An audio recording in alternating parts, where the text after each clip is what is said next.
क्रोधी व्यक्ति का जीवन बदल देगी। गौतम बुद्ध की ये कथा। एक दिन गौतम बुद्ध अपने शिष्यों के साथ एकदम शांत बैठे हुए थे।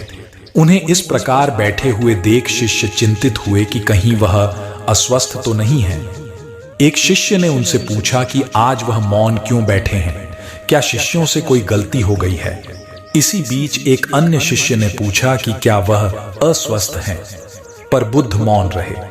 तभी कुछ दूर खड़ा व्यक्ति जोर से चिल्लाया, आज मुझे सभा में बैठने की अनुमति क्यों नहीं दी गई है।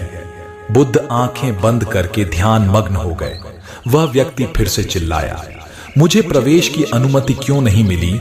इसी बीच एक उदार शिष्य ने उसका पक्ष लेते हुए कहा कि उसे सभा में आने की अनुमति प्रदान की जाए। बुद्ध ने आंखें खोलीं और बोले, नहीं, वह अछूत है, उसे आज्ञा नहीं दी जा सकती। यह सुनकर शिष्यों को बड़ा आश्चर्य हुआ। बुद्ध उनके मन का भाव समझ गए और बोले, हाँ, वह अछूत है।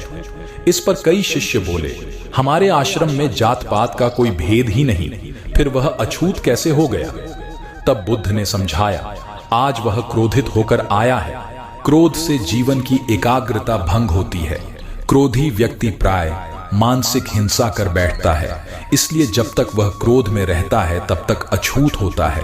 इसलिए उसे कुछ समय एकांत में खड़े रहना चाहिए।